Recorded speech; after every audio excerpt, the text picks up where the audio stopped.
गासमध्ये भाग्यविधाताचा दिमागदार प्रकाशन सोहळा. मॉन्सिनियर एल.सी. डिसोझा यांच्या स्मृतींना कृतज्ञ अभिवादन. मुसळधार पावसातही गासकरांची उपस्थिती, प्रेरणादायी जीवनकार्याला भावपूर्ण मानवंदना. काही माणसे काळाच्या पडद्याआड जातात, पण त्यांचे विचार, त्यांचे संस्कार आणि समाजासाठी त्यांनी केलेले कार्य कधीच काळाच्या ओघात हरवत नाही. अशाच एका प्रेरणादायी व्यक्तिमत्वाच्या स्मृतींना उजाळा देणारा आणि त्यांच्या कार्याचा इतिहास पुढील पिढ्यांपर्यंत पोहोचवणारा भाग्यविधाता या ग्रंथाचा दिमागदार प्रकाशन सोहळा गास येथे मोठ्या उत्साहात पार पडला. मॉन्सिनियर एल.सी. डिसोझा यांच्या 44व्या स्मृतिदिनानिमित्त आयोजित या सोहळ्यात त्यांच्या आध्यात्मिक, सामाजिक आणि शैक्षणिक क्षेत्रातील अतुलनीय योगदानाला कृतज्ञतापूर्वक अभिवादन करण्यात आले. मुसळधार पाऊस होता, पण आठवणींचा ओलावा त्याहून मोठा होता. बाहेर मुसळधार पाऊस सुरू होता, रस्त्यांवर पाणी साचले होते. मात्र मॉन्सिनियर एल.सी. डिसोझा यांच्या कार्याची आठवण मनात घेऊन गासकर आणि पंचक्रोशीतील नागरिक मोठ्या संख्येने या सोहळ्यासाठी उपस्थित राहिले.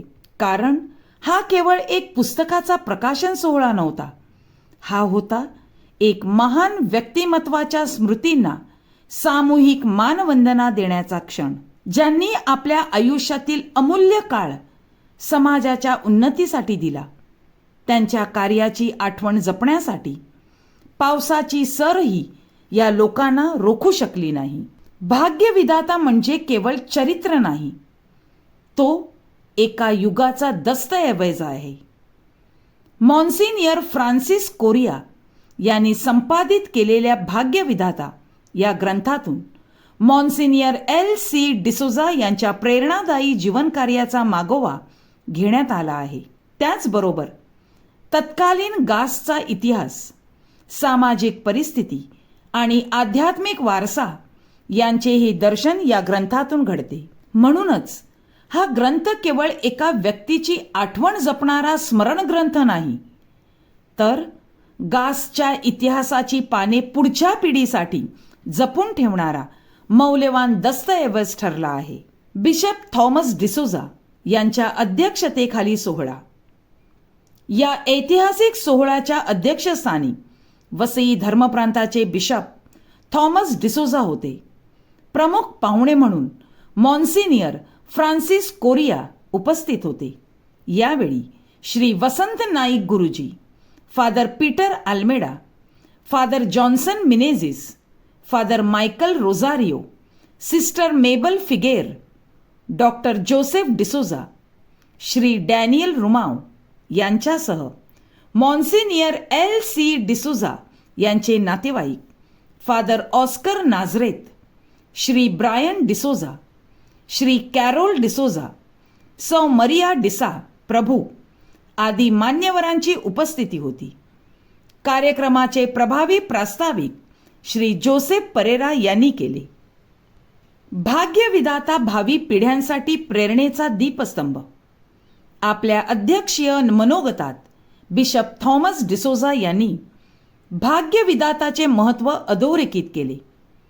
हा ग्रंथ केवळ एका व्यक्तीचे चरित्र नसून दूरदर्शी धर्मगुरूच्या त्यागमय जीवनाचा, शिस्तप्रिय नेतृत्वाचा, अढळ श्रद्धेचा आणि समाज प्रबोधनाच्या कार्याचा प्रेरणादायी इतिहास असल्याचे त्यांनी सांगितले. भावी पिढ्यांसाठी हा ग्रंथ प्रेरणेचा दीपस्तंभ ठरेल असा विश्वासही त्यांनी व्यक्त केला. भाग्यविधाता हा ग्रंथ एका दिवसात तयार झालेला नाही. त्यामागे आहे अनेकांची मेहनत, अनेकांचे योगदान आणि एका महान व्यक्तिमत्वाची स्मृती पुढच्या पिढीपर्यंत पोहोचवण्याची तळमळ. या महत्त्वाकांक्षी ग्रंथ निर्मितीमागे श्री जोसेफ परेरा यांची अथक मेहनत, नियोजन आणि सातत्यपूर्ण परिश्रम मोलाचे ठरले. त्यांना श्री फ्रान्सिस